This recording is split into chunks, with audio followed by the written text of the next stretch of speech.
Voilà, bonjour à tous. Donc ce matin, on a l'occasion de répondre à des questions qui étaient dans la boîte à questions, dans le nichoir à questions, on vous rappelle, qui est à l'entrée et qui est ouvert à tous, aux petits comme aux grands. Et là, on va commencer par deux questions plutôt de petits, mais je ne dirai pas qui c'est, à la demande formelle du questionnaire. Alors, cette question, c'est pourquoi Dieu n'a pas prévenu Adam et Ève que le diable allait les tenter? Voilà. La question est lancée. Pourquoi Dieu n'a pas prévenu Adam et Ève que le diable allait les tenter? Alors je vous propose qu'on lise le passage en question donc dans la Genèse. C'est au chapitre 2. Bon, voilà, on ne va pas tout lire, mais une bonne partie.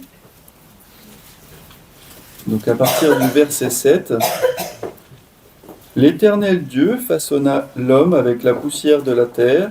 Il insuffla un souffle de vie dans ses narines et l'homme devint un être vivant.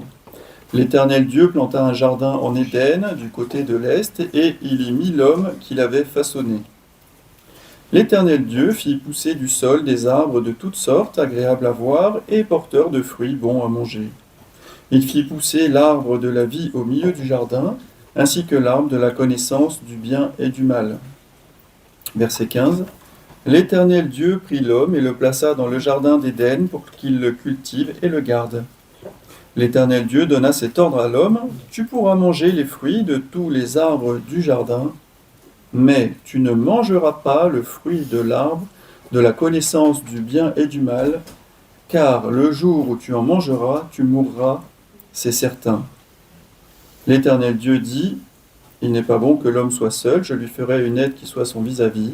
L'Éternel Dieu façonna à partir de la terre tous les animaux sauvages et tous les oiseaux du ciel.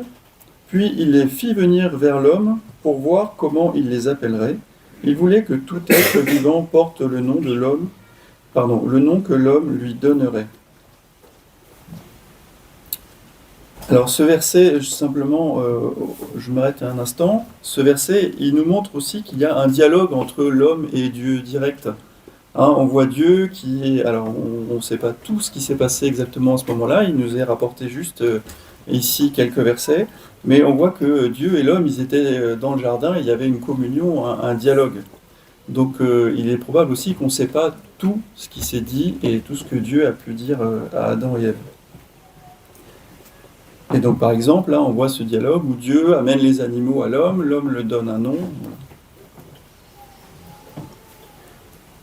Alors, verset 22, l'Éternel Dieu forma une femme à partir de la côte qu'il avait prise à l'homme et il l'amena vers l'homme. L'homme dit: voici cette fois celle qui est faite des mêmes os et de la même chair que moi. On l'appellera femme parce qu'elle a été tirée de l'homme. Voilà, verset 25, l'homme et sa femme étaient tous les deux nus et ils n'en avaient pas honte.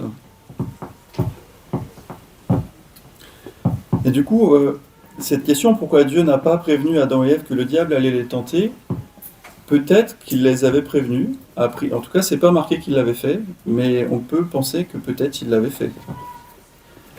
Alors, après, la question qu'on peut se poser, c'est que finalement, et s'il n'a pas prévenu clairement l'homme, est-ce que Dieu a voulu piéger l'homme? Est-ce que c'était un piège? Eh bien non, en fait, c'est pas le cas. Parce qu'on voit clairement dans la parole que si Dieu il permet la tentation, c'est pas lui qui tente.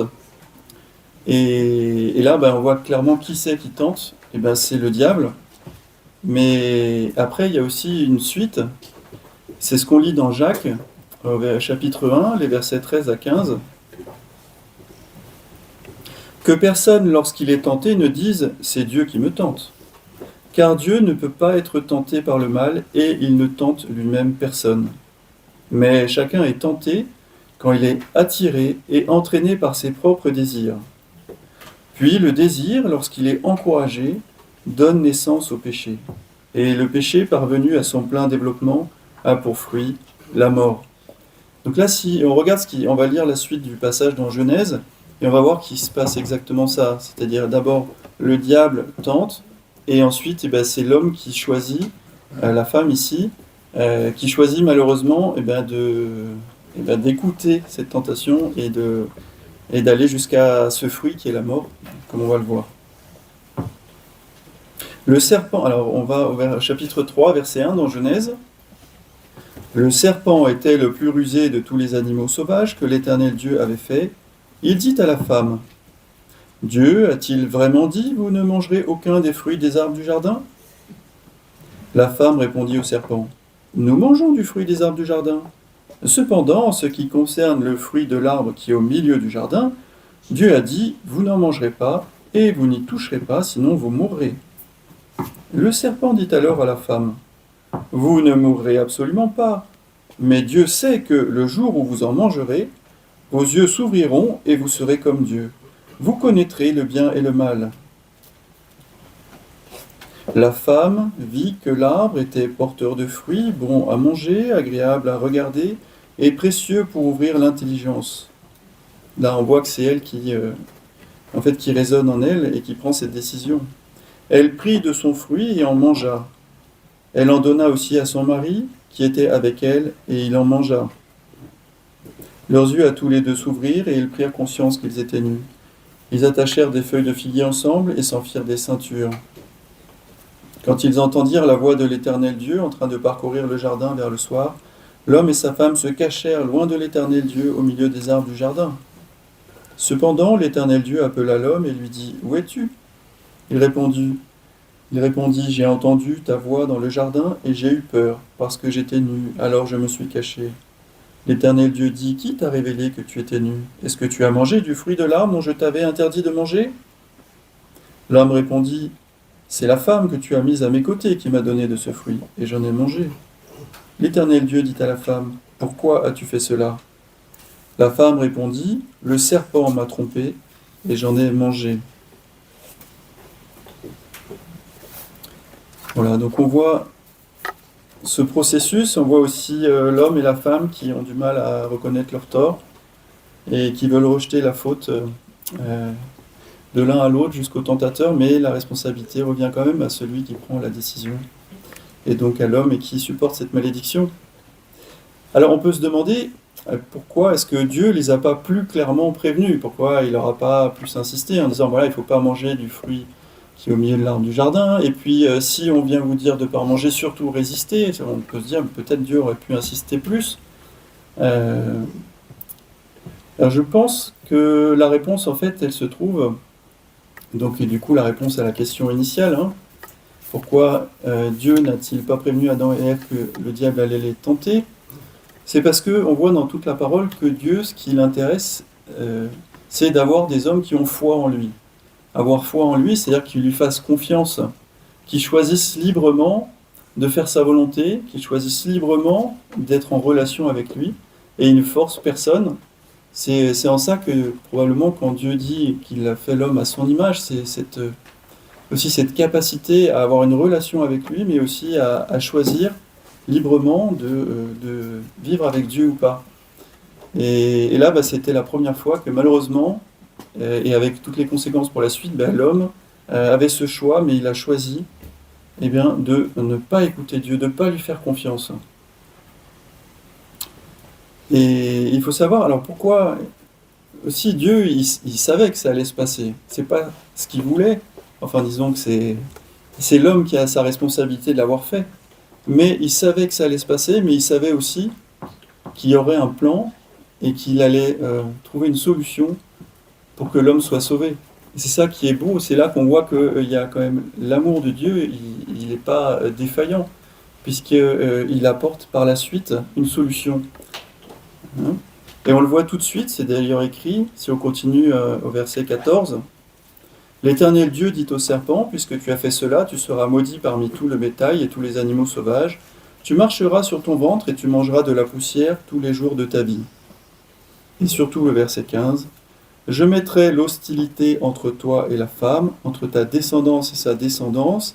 Celle-ci t'écrasera la tête et tu lui blesseras le talon. » Donc cette prophétie ici, cette annonce que Dieu fait, qui annonce la croix où le diable sera vaincu par le Seigneur qui est un fils de l'homme, un descendant d'Ève, et simplement il aura le talon transpercé par un clou, mais donc le Seigneur aura bien sûr devra subir le sacrifice, le supplice de la croix, mais le diable sera écrasé à ce moment-là, et donc a vaincu le péché et nous permet aujourd'hui d'avoir une relation rétablie avec lui.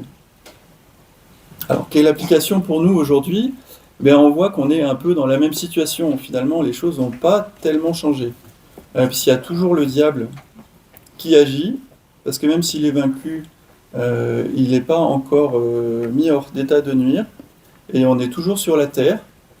Et aujourd'hui, en tant que chrétien, on a cette relation avec Dieu, comme avait Adam et Ève.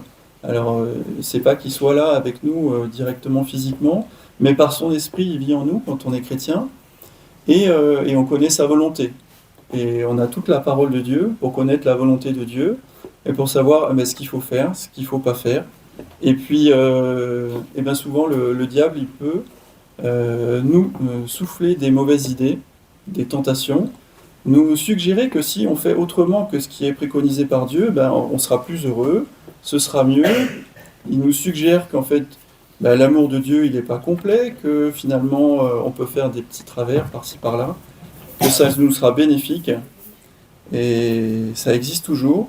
Et on a toujours besoin de faire ce choix dans notre vie de tous les jours, jour après jour, de faire confiance plus à Dieu, bien sûr qu'au diable, ou même qu'à notre propre cœur, ou nos propres raisonnements, parce que il faut faire confiance à Dieu, qui nous aime. Pour ceux qui ne sont pas encore chrétiens, il y a ce choix qui reste toujours, et Dieu, il parle à chacun par la création, par des fois des chrétiens qui vont parler, bien sûr par la Bible quand elle est à portée de tous les non-croyants. Et à chacun, il demande de faire ce choix.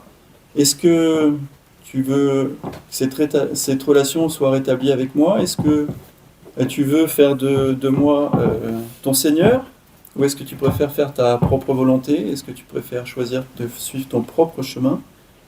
C'est une question qui est donnée encore aujourd'hui à chacun. Il y a toujours cette possibilité de répondre en croyant au Seigneur Jésus, en mettant sa confiance en lui, et en ayant ce bonheur de vivre avec Dieu, et comme nous on peut le constater jour après jour, de constater que Dieu il veut vraiment le meilleur pour nous, et il nous bénit par sa présence, et de plein de manières.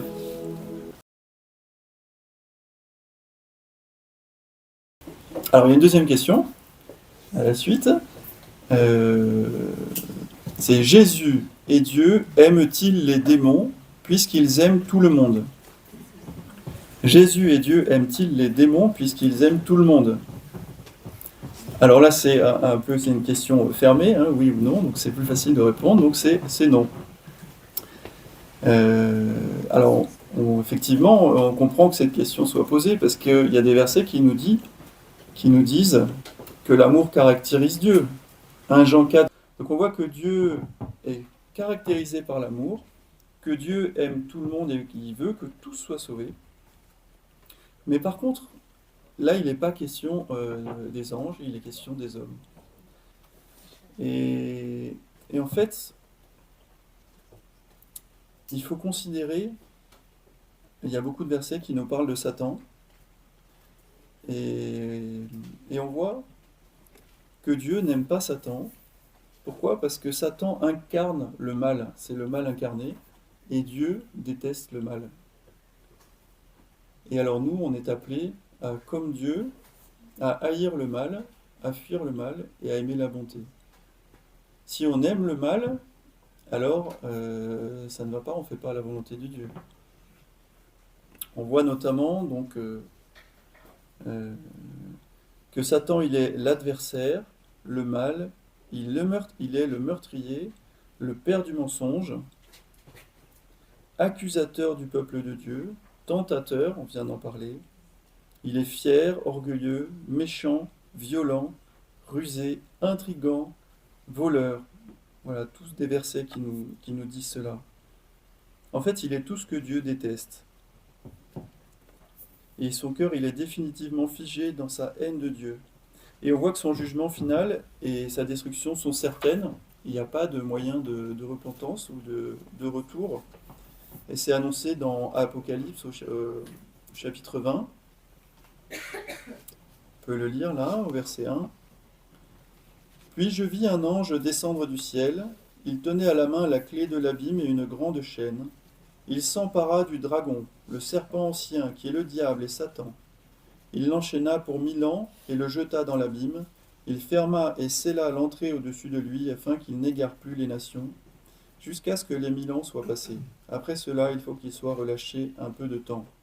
Quand les 1000 ans seront passés, Satan sera relâché de sa prison et il sortira pour égarer les nations.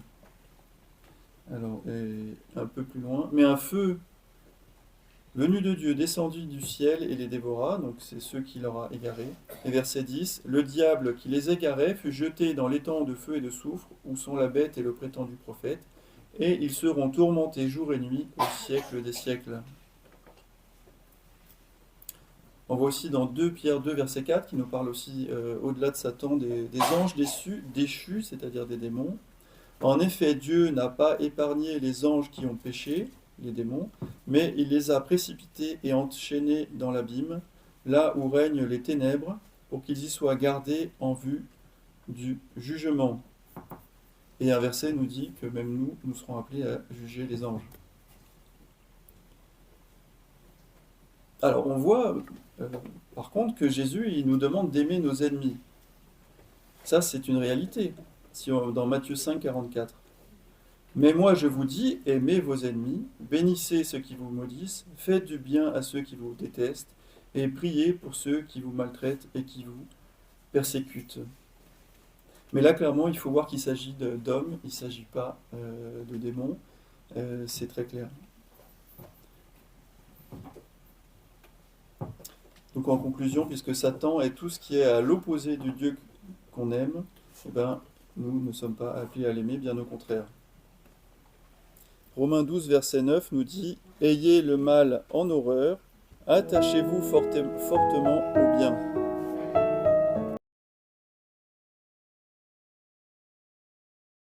Alors la question c'est, doit-on pardonner avant qu'on nous demande pardon, sachant qu'il faut demander pardon à Dieu pour être pardonné? Alors deux questions. Doit-on pardonner avant qu'on nous demande pardon? Et la deuxième, on va essayer de répondre, c'est doit-on demander pardon à Dieu? C'est le cas qu'il faudra donc la suite. Alors cette question, elle concerne le pardon, mais c'est le pardon quand il y a une injustice. C'est pas un pardon quand on a fait une faute, hein. On en dira quelques mots. Mais une injustice, ça peut être encore bien plus qu'une injustice. Ça peut être une offense, ça peut être un fait qui est irréversible même, hein. Alors, cette question, elle est bien sûr importante. Quand il y a des choses qui sont très dures, qui nous sont arrivées, on a été offensé, et bien souvent on a envie de dire « je ne pardonnerai jamais ».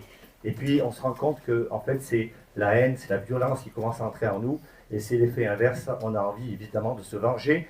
Et on a vu beaucoup de cas, comme l'affaire Grégory par exemple, où la personne qui a été plus qu'offensée, elle a perdu son fils, elle a cru que le fautif, c'est peut-être vrai, on ne sait pas, que le fautif c'était son beau-frère, et il est allé tuer son beau-frère.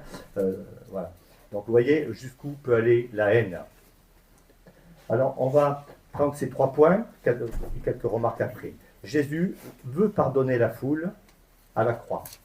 Deuxièmement, Jésus enseigne le pardon. Le pardon libère, et puis après quelques remarques sur ce pardon et un petit témoignage. Jésus veut pardonner la foule à la croix. On connaît cette parole, notre Seigneur c'est l'exemple parfait, et souvent on se dit on ne peut pas être à son niveau, évidemment, mais c'est un exemple sur lequel on doit marcher, sur ses traces.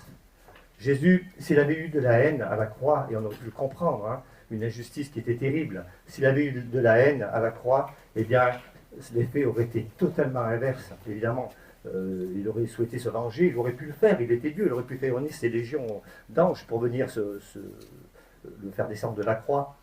Eh bien, on voit que Jésus a agi complètement différemment, et sur la croix, il va dire « Père, pardonne-leur, ils ne savent ce qu'ils font ». Luc chapitre 23, au verset 34. Alors, je vous ai amené, comme j'ai déjà fait une fois, ces clous que j'avais trouvés un jour dans des poutres.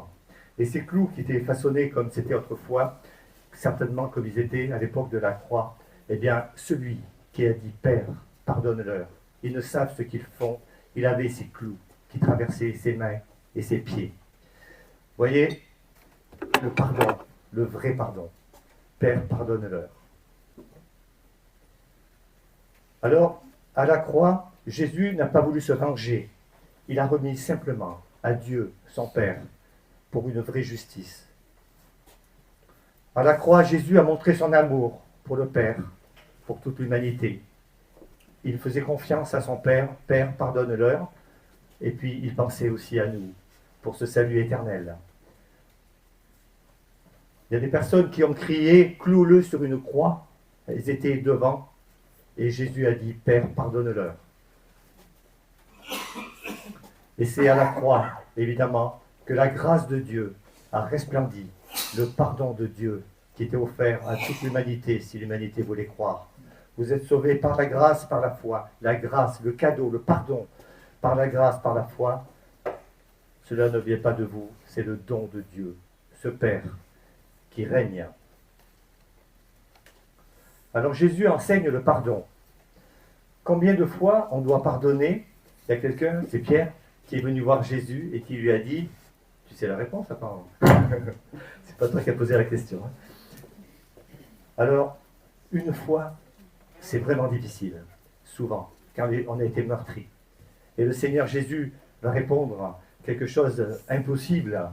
70 fois, 7 fois. Alors, sans calculette, on peut le calculer. Hein, 490 fois, en fait, ça veut dire qu'il n'y a pas de limite. Il n'y a pas de limite. Et quand on a pardonné une fois, c'est dur. Quand on a pardonné 2 fois, on dit bah, c'est terminé. Non. Pour Dieu, c'est plus que cela. C'est pardonne, pardonne, pardonne.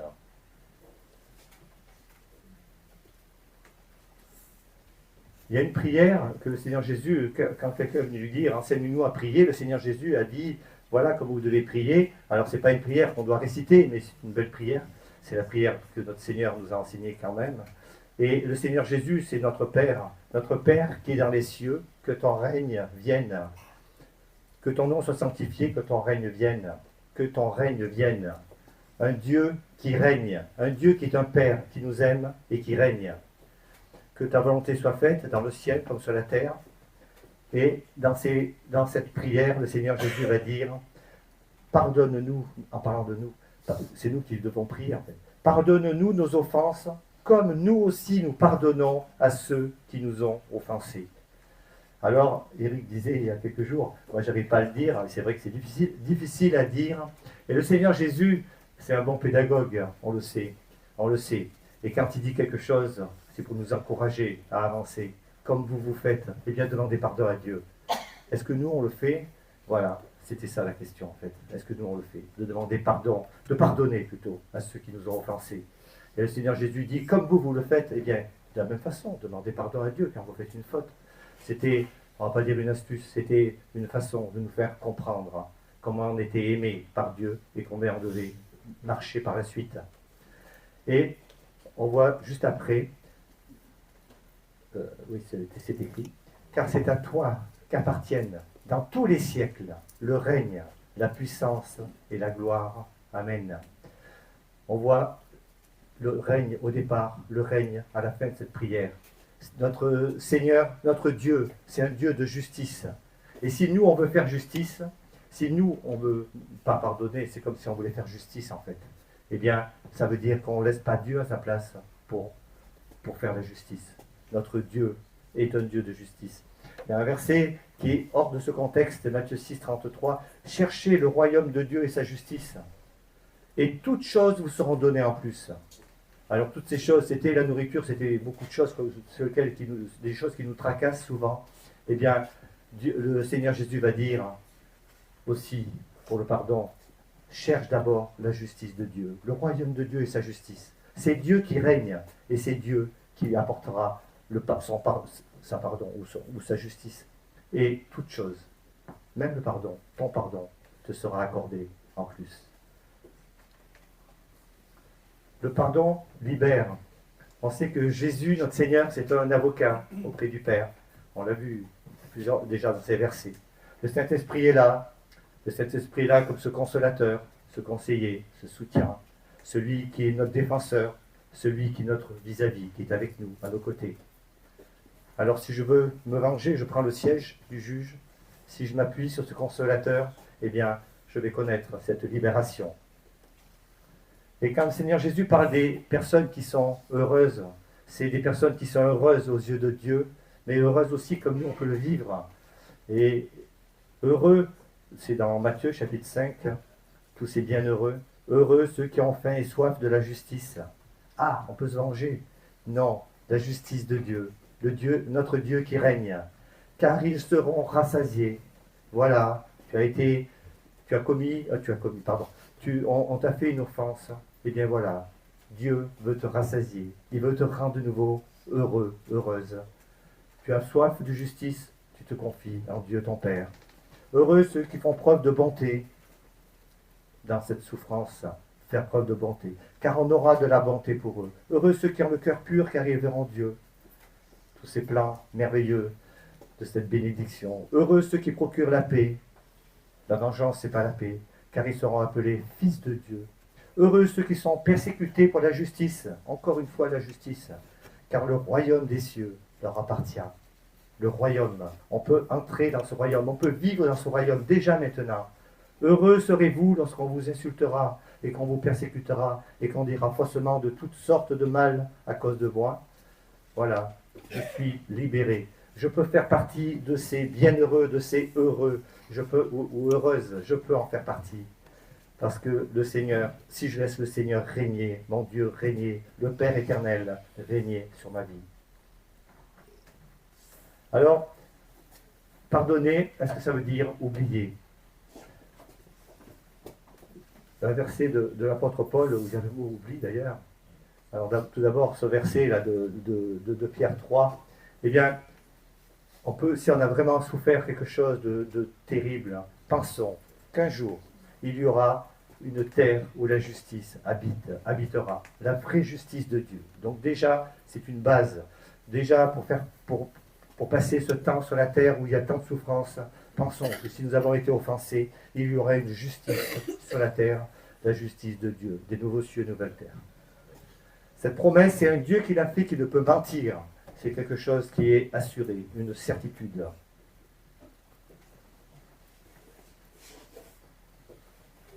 Prudence. Prudence, on a été offensé. Celui qui nous a offensés n'a pas changé. Il est toujours le même, toujours aussi violent, aussi méchant, aussi, on pourrait dire beaucoup d'autres choses. Eh bien alors, il faut le fuir. Vous savez, dans les contes de Perrault, le loup, le petit chaperon, cherche le mot. Le petit chaperon rouge et le loup, eh bien, on demande au petit chaperon de ne pas se jeter dans la gueule du loup. Il y a des loups qui sont affamés, et il y en a qui ont fait des grosses fautes, mais qui ne demandent pas pardon et qui ne sont pas justifiés. Attention, ils peuvent être encore des loups. Il peut y avoir des lions redoutables aussi qui cherchent leur proie. Et la parole de Dieu nous dit, soyez sobres, restez éveillés. Attention, c'est beau de pardonner, c'est pas écrit, c'est moi qui le dis, mais attention, il y a des loups redoutables. Et si votre offenseur n'a pas demandé pardon, s'il n'a pas changé, prudence. Vous pouvez lui dire que vous l'avez pardonné, mais attention, restez loin de lui. Votre ennemi, l'esprit du mal, est comme un lion rugissant, cherchant qui il dévorera. Et là, c'est ce cas. Ce loup affamé, ce lion rugissant. Alors prudence. Sylvain m'a donné l'idée de parler de Corrie ten Boom sur le pardon. Corrie ten Boom, c'était une chrétienne néerlandaise qui, pendant la Deuxième Guerre mondiale, a hébergé des juifs et elle en a protégé beaucoup, énormément, avec sa famille. Et puis un jour, elle a été dénoncée, elle a été arrêtée, et puis elle est partie en camp de concentration. Dans ce camp, elle a vu son père mourir, elle a vu sa sœur mourir, sa sœur Betsy. Elle a subi des souffrances terribles de la part des personnes qui étaient consentantes pour cette souffrance. Et puis, elles étaient zélées. Et elle a montré un pardon par la suite, qui était un exemple. Un pardon incroyable, comme on pourrait dire. Alors je vais vous lire ce petit texte et puis on arrêtera là. C'est Corrie ten Boom qui parle. Elle faisait donc des conférences ou des messages dans les églises. Et là, elle était à Munich, en Allemagne. C'était dans une réunion d'église à Munich que je l'ai vue. Quand elle dit je l'ai vue, c'était l'ancien agent SS qui avait servi comme gardien devant la porte des douches au centre de traitement à Ravensburg, dans ce camp de concentration. C'était le premier des geôliers qu'elle avait rencontré depuis qu'elle avait été libérée. On ne sait pas exactement le temps. Et soudain, en le regardant, tout est revenu. La salle, alors, imaginez tout ce qu'elle peut décrire, la salle remplie d'hommes moqueurs, les tas de linge, le visage de Betsy, sa sœur, blanchi de douleur. Et en même temps, elle pensait à tout ça, et en même temps, elle voyait cet homme qui venait vers lui, vers elle. Alors la guerre était finie, hein, c'était plus un problème comme il y avait eu quelques années avant. Hein. Ce visage qui s'approche vers elle. Attendez, je suis un peu perdu. Et qui s'incline et dit « Je suis tellement reconnaissant pour votre message. Pensez que comme vous le dites, il parlait donc à Corrie ten Boom, il m'a lavé de mes péchés. Et il lui tend la main pour serrer la sienne. Et moi, dit Corrie ten Boom, qui prêchait si souvent, eh bien, sur le besoin de pardonner, j'ai gardé ma main à mes côtés. Même tandis que les pensées de colère et de vengeance bouillonnaient en moi, voyez ce temps, il doit être très court, hein, bouillonnaient en moi, je voyais là le péché. Je voyais Jésus-Christ qui était mort pour cet homme. Est-ce que j'allais demander plus que ça? Seigneur Jésus, j'ai prié, pardonne-moi et aide-moi à lui pardonner. J'ai essayé de sourire, j'ai lutté pour lever ma main, je ne pouvais pas. Je ne sentais rien, ni la moindre étincelle de chaleur ou de charité. Et donc, encore une fois, j'ai fait une prière silencieuse. Jésus, je ne suis pas capable de lui pardonner. Accorde-moi ton pardon. Et en lui prenant la main, quelque chose de plus incroyable a eu lieu. De mon épaule, tout le long de mon bras et à travers ma main, un courant semblait passer de moi à lui, tandis que dans mon cœur a surgi un amour pour cet inconnu qui m'a presque bouleversé. Un inconnu qui était connu. Ainsi, j'ai appris que ce n'est pas notre pardon, pas plus que sur notre bonté dont la guérison du monde dépend, mais c'est du sien que tout dépend, celui de Dieu.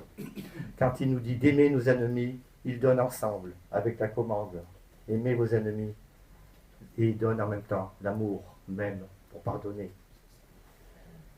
Vous voyez cette petite phrase « On n'a jamais fini d'apprendre l'amour ». Eh bien, pardonner, ce n'est pas quelque chose qui se gagne à la seconde même. Il peut y avoir des fois des années. Et vous voyez, ce chemin, Corrie ten Boom disait que c'était un chemin pour aller vers le pardon. On n'a jamais fini d'apprendre à pardonner. Alors remettons à Dieu, le juste juge, le seul qui juge. Voilà, mon frère, ma soeur, si tu as connu une offense terrible, pense à ces choses. Et puis, que notre Dieu t'aide dans ton pardon. Et puis, pensons aussi qu'un jour il y aura cette justice, ces nouveaux cieux, cette nouvelle terre, où la justice habitera. Mais notre Dieu règne. À lui la gloire. Amen. C'est un sujet essentiel, le pardon. Donc la première partie, c'est Jean-Claude qui l'a faite, et on va passer à une deuxième partie. Faut-il réellement demander pardon à Dieu pour être pardonné? Donc Jean-Claude a expliqué que c'était peut-être un postulat en fait qui a été mis dans la question. La question qui était donc doit-on pardonner avant qu'on nous demande pardon? Alors voilà, donc je vais essayer de traiter cette question-là, qu'on a pris sous une forme de question. Avec la question qui nous intéresse, il semble que le postulat posé est qu'il faut demander pardon à Dieu pour être sauvé. Est-ce qu'il doit en être ainsi? Alors nous verrons successivement, premièrement, à quel moment nos péchés ont-ils été pardonnés? Deuxièmement, la confession de nos péchés selon la Bible. Et puis une conclusion. Alors, premièrement, donc, à quel moment nos péchés ont-ils été pardonnés? Alors, voilà ce que nous dit la parole de Dieu en Romains 5, verset 8. Dieu constate son amour à lui envers nous en ce que lorsque nous étions encore pécheurs, Christ est mort pour nous. Deuxième verset, Éphésiens 4, 32, soyez bons les uns envers les autres, compatissants, vous pardonnant les uns les autres, comme Dieu aussi en Christ vous a pardonné. Alors vous voyez déjà que c'est quelque chose qui est fait. Nous avons été pardonnés. Lorsque nous étions pécheurs, Christ est mort pour nous et nous avons été donc pardonnés. C'est fait, c'est quelque chose qui est acquis. Alors en Hébreux 9, 22, ce verset nous laisse entendre que c'est à la croix de Christ et non après. C'est donc avant que nous péchions que nous sommes pardonnés. Et Hébreux 9 nous dit, s'il n'y a pas de sang versé, il n'y a pas de pardon. Il faut donc, c'est une nécessité que le sang soit versé pour que le pardon puisse être donné, être reçu. Dans la version second 21, s'il n'y a pas de sang versé, il n'y a pas de pardon. Et c'est bien à la croix que le sang de Christ a été versé. Apocalypse 1, verset 5. Celui qui nous aime et nous a lavés de nos péchés dans son sang. C'est donc quelque chose de fait, d'accompli. Hébreux 10, 14. Par une seule offrande, il a rendu parfait à perpétuité ceux qui sont sanctifiés, c'est-à-dire ceux qu'il rend saints, donc ceux qui sont sanctifiés ou ceux que Dieu rend saints, donc second 21. Alors, ainsi donc, du côté de Dieu, le pardon est donné une fois pour toutes à celui qui se tourne vers le Seigneur, reconnaissant qu'il était perdu. Donc, ce pardon de Dieu est donné une fois pour toutes. Pardonner aux autres lorsqu'ils nous ont offensés, c'est la réponse au pardon de Dieu pour nos péchés par la mort de Jésus à la croix. Son pardon pour nos péchés d'avant notre conversion est basé uniquement sur sa grâce et son amour inconditionnel. Nous ne le méritons pas. J'insiste donc par rapport au pardon qui a été exprimé tout à l'heure. Maintenant, nous abordons le deuxième point, la confession de nos péchés selon la Bible. Alors, 1 Jean 1, verset 9, vous l'avez à l'écran, mais ça serait intéressant que tout le monde le lise dans sa Bible. Et je dis, parce que pour moi, c'est important qu'on puisse lire la parole de Dieu. Et bien sûr, on les a à l'écran, mais ce n'est pas la parole de Dieu. Donc, on va lire. Première épître de Jean, chapitre 1, verset 9. Si nous confessons nos péchés, il est fidèle et juste pour nous pardonner nos péchés et nous purifier de toute iniquité ou de tout mal, selon la version second 21. Au psaume 32, verset 5. Je t'ai fait connaître mon péché. Je n'ai pas couvert mon iniquité. J'ai dit, je confesserai mes transgressions à l'Éternel. Et toi, tu as pardonné l'iniquité de mon péché. Voilà, donc vous voyez, dans le Nouveau Testament, dans l'Ancien Testament, il est question de la confession, je confesserai. La parole de Dieu parle donc de confesser nos péchés, mon péché,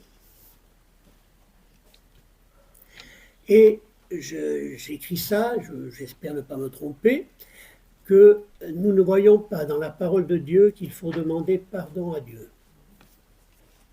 Puisqu'on a vu, il est question de confesser. Aux hommes, femmes et enfants, on peut demander pardon.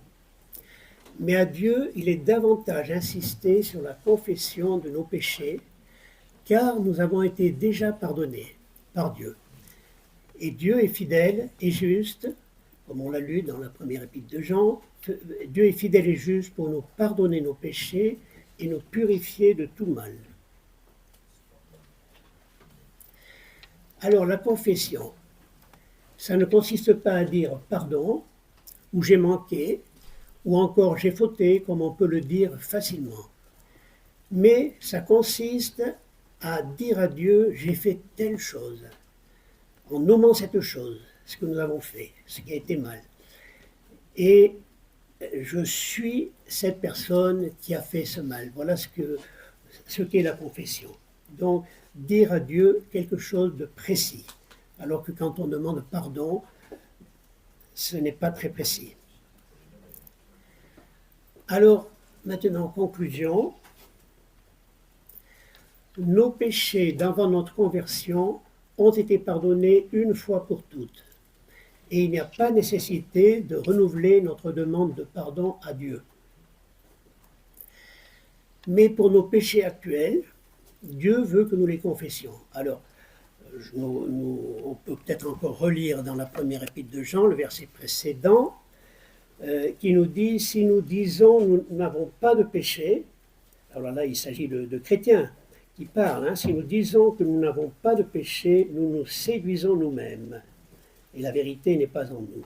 Mais si nous confessons nos péchés, il est fidèle et juste pour nous pardonner nos péchés et nous purifier de toute iniquité.